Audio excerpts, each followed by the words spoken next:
sumayaw ngayon. Okay. Nang hindi tayo sumasayaw sa bahay natin, kaya masarap kaya umindak. Yan na po. Zone 11. Mga ka-zona po, huwag nyo naman ako in. Sumayaw na po kayo. Kuya.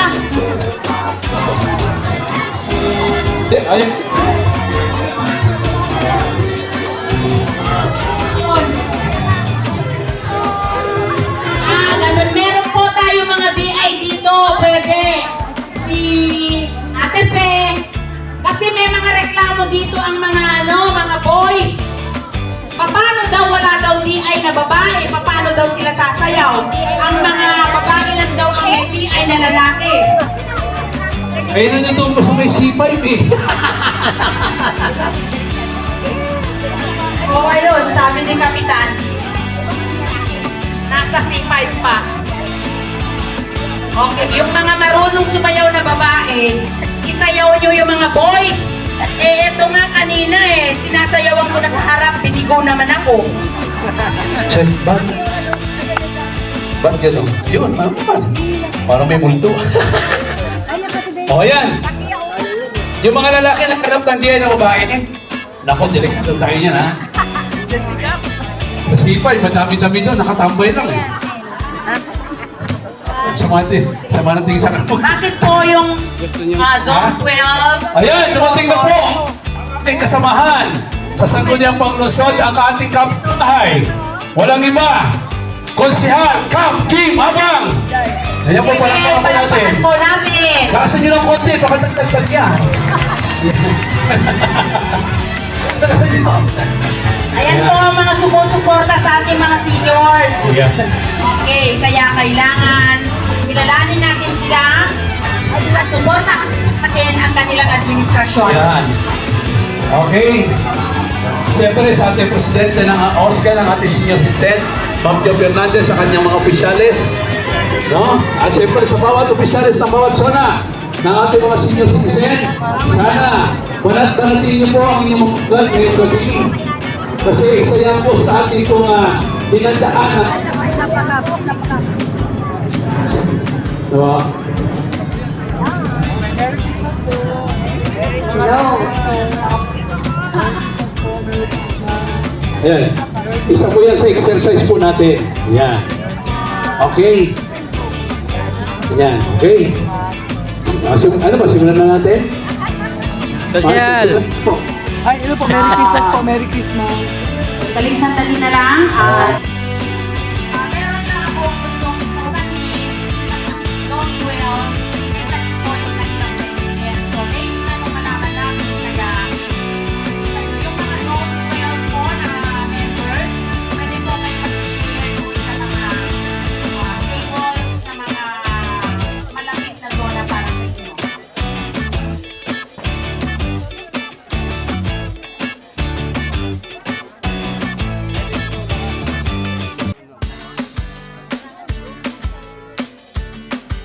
Okay, muli po namin ina-acknowledge ang pagdating po ni Cap Kim Abang. Okay. Yan po, kapitbahay natin sa Pempo. Ayan po. Siyempre, i-announce po natin ang dating presidente ng ating Pamay Barba. Palakpakan po natin ang mahal ni Ma'am Barba. Kilala po yan ng lahat. Okay. Pakita po ang palakpak naman po. Nakakabisi ng kanyang damdamin.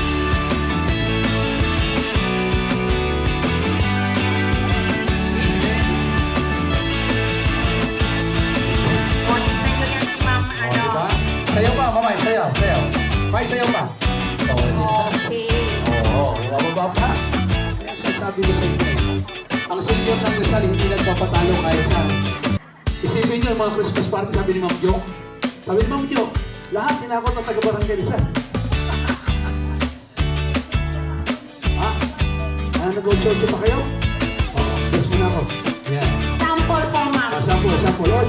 Huwag na. May tungkod na eh. May tungkod na eh. May tungkod na eh. Ayun, may tungkod na eh. Zero lang po. Nakita po namin yan. Sa mga babae kaya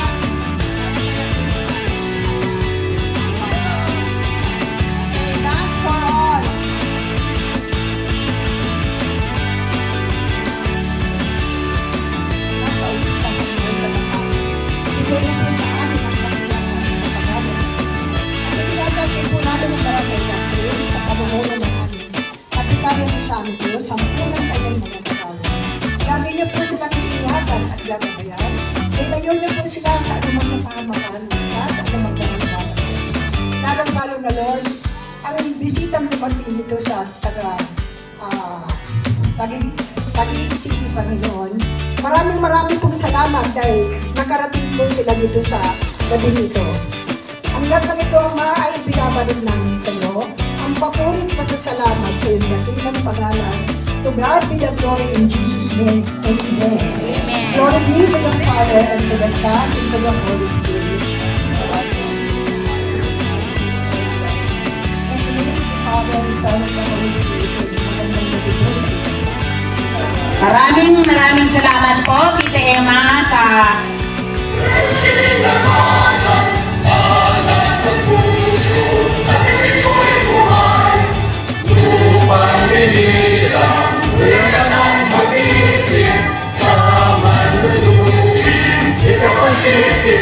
Sa lalatang sa langit ko'y bago, may tilagang tula at awit sa paglayang minaman. Ang isap ng watawat may tagumpay na naging. Ang bituin at araw ng kailan pa may naging. Lumalang araw ng pagsikat sila ay langit sa piling mo. Ang hinahaya na may langit sa layang dahil sa'yo. hihintay lang natin sa cleans kapitan kasi meron lang nakasikaso sa labas.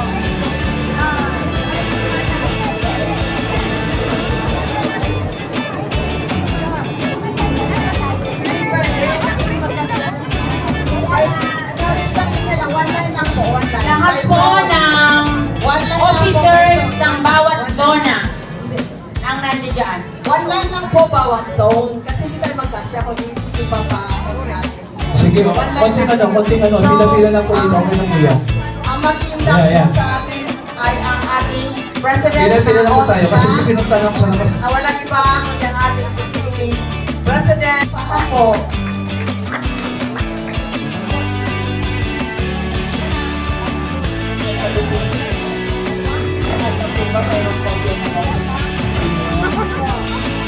Itaas po ang kanyang pagkakasipin sa atin. Panunumpa ng ako city. Pinalaga sa kalungkutan nila ng Barangay Salsingers Club ay taimik na nanunumpa. Natutuparin ko ng buong husay at katapatan sa abot ng aking makakaya. Ang mga tungkulin na aking kasalukuyang katungkulan at ng iba pang mga patakaran ito ay gagampanan ko sa ilalim ng kataas-taasang tutunan na aking itataguyod at ipagtatanggol ang konstitusyon ng samahan na tunay na mananalig at tatalima ako rito na susundin ko ang batas, mga kautusan legal at mga dekretong pinaiiral ng mga sadyang may kapangyarihan o legal ang Pilipinas.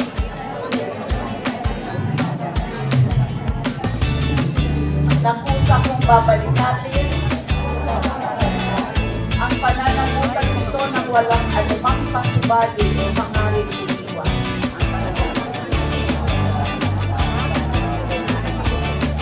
Kasi hanawa ko lang, Diyos. Congratulations po sa inyo. Okay po, huwag niyo po itatapon o iwawala yung mga papel niyo. Lagyan niyo po ng mga pangalan and then lalagdaan niyo po. Then later on, kukolektahin po natin yan at pakikiusapan natin ang ating oath officer na pipirmahan po niya, ipapadala po natin sa opisina niya. Okay, palakpakan po natin muli. Okay, kung maaari pong gawin nyo na ngayong gabi, para kukolektahin na rin namin ngayong gabi, pwede po ba, hindi po ba ano sa inyo yun?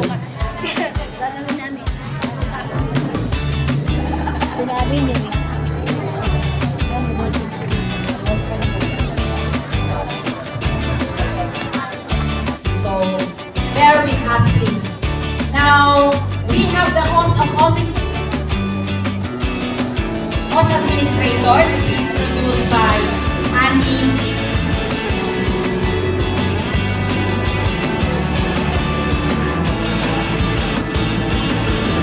Okay. Okay.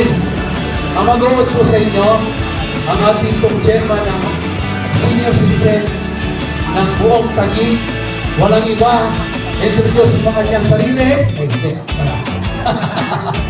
Ang nag-isa, Commissioner Attorney Raul Aquino. Kapag-Amerikana pa yan, ha?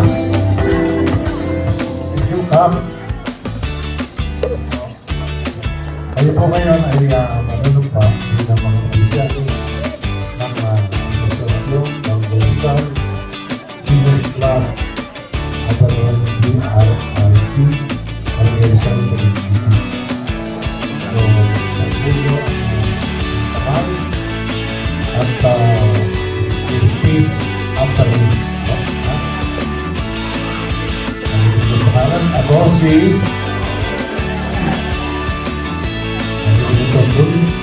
pinalagat sa katungunan bilang ng Barangay Sun Seniors Club ay hindi na nalulumpa. Natutuparin ko ang buong husay at katapatan sa abot ng aking makakaya ang mga tungkulin ng aking kasalukuyang at tungkulan at ng iba pang mga pagpatakaran nito ay kagarapon ko sa ilalim ng kataas-asang dokuman na aking tinatabuyan at pagtatanggol ang konstitusyon na samahan. Ang tunay na mananalig ay tatalima ako dito. Nasusundin ko ang batas,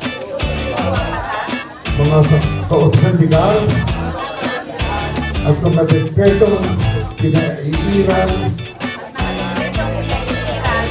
na mga sadyang may kapangyarihan ng Republika ng Pilipinas na kung sa akong babalikati ang pananagutan ito ng anumang walang pasubali o hangaring iliwas. Kasi yan, nawa ako ng Diyos. So, congratulations po sa inyo lahat.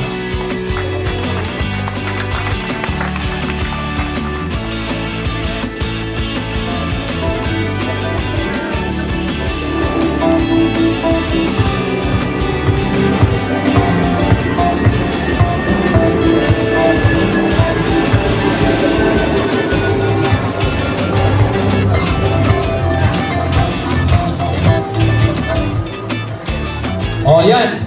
Ano po, Barangay Bagong Bayan po, ito po yung barangay ko na matatagpuan sa dulo-dulo po ng siyudad ng Taguig.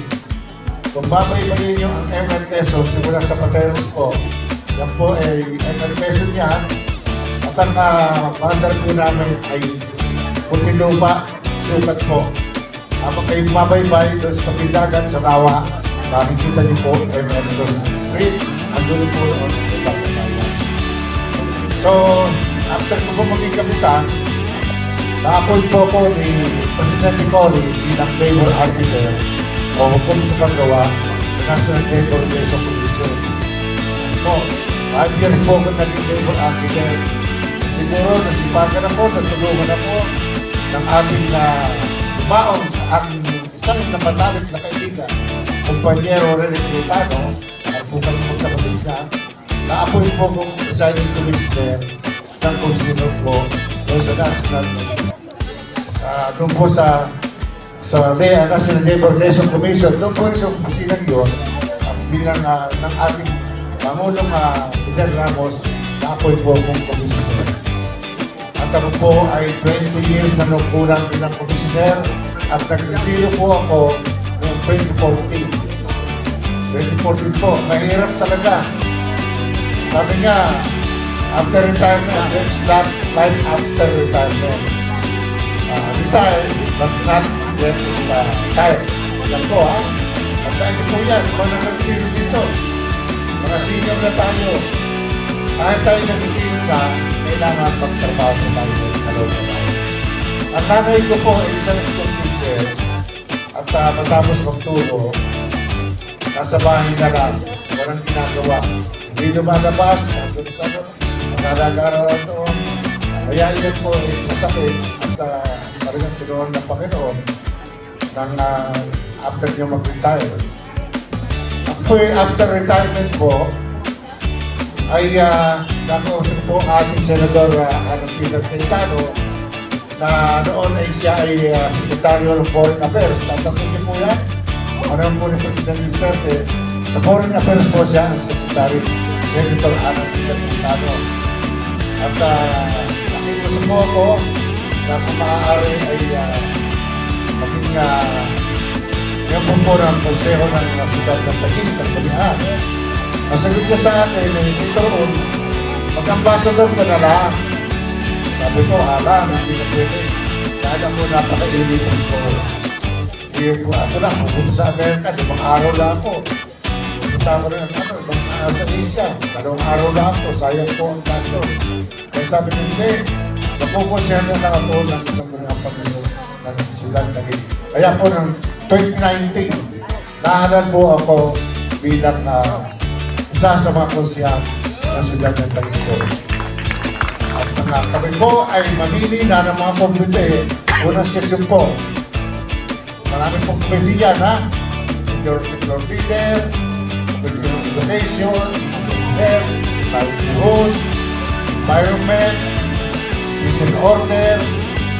Ang natitira po ay yung komite, 2 komite po ang natira. Yung komite po ng senior citizen, walang kumuha. Wala pong kumuha. Komite ng senior citizen, person with disabilities, at saka yung pong ating mga veteran. Po, komite po ginahawakan. Kaya nga sa amin ng dating ating congressman, ngayon congressman Aling Cruz, vice mayor namin doon, sabi sa akin, Kuya, tal naman, senior ka na, hawakan mo na ang samahan komite. Sir, nagmamalaki po na sabihin sa inyo na ang lola ko ay 99 years old na. No? Si Nanay Abang, 99, at wala pa po siyang maintenance. No?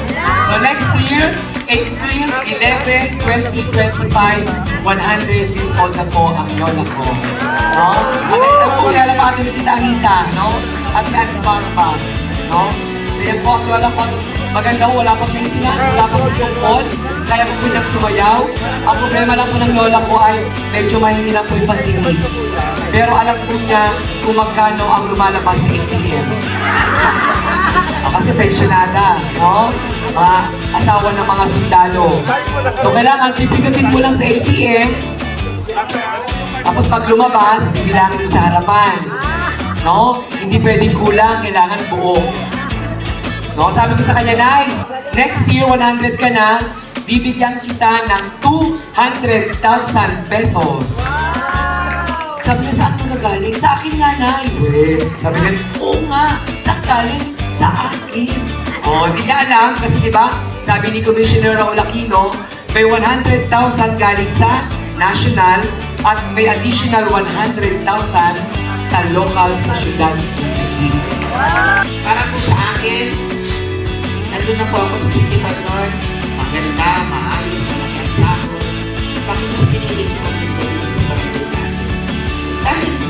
Dahil man kalaki ang karami ang kapatid. Hanggang wala yung fulfillment ng buhay mo.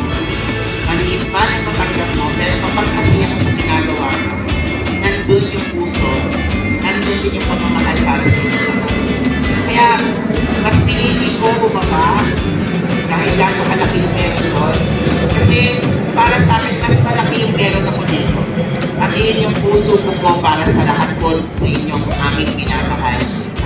nanay at tatay. Lagi niyo pong tatandaan, hindi po ako maganda sa inyong paningin. Ngunit Diyosan po ako sa sarili ko, depenisyon. Pangalawa po, hindi man po sexy ang aking katawan, pero makikita niyo po ako araw-araw na maglilingkod, magiging sulit po ang bawat sente mong binabayad niyo sa akin. Number 100. Number 100, Zone 3. Zenaida Ibanez. Zone 3. Nandito po ba ang ano? Ayun.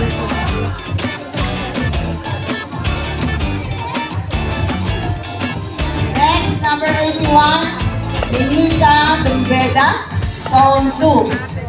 Nandiyan pa ba? Benita, Zone 2. Zone 2. Number 93. Number 93. 7, Emma Marco. Next, number 115, Belia Miranda. Belia Miranda.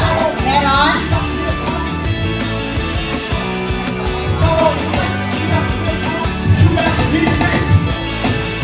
Number 70.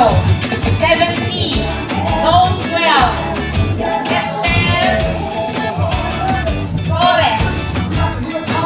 Next, number 75, Zone 14, Ricardo Tanyada.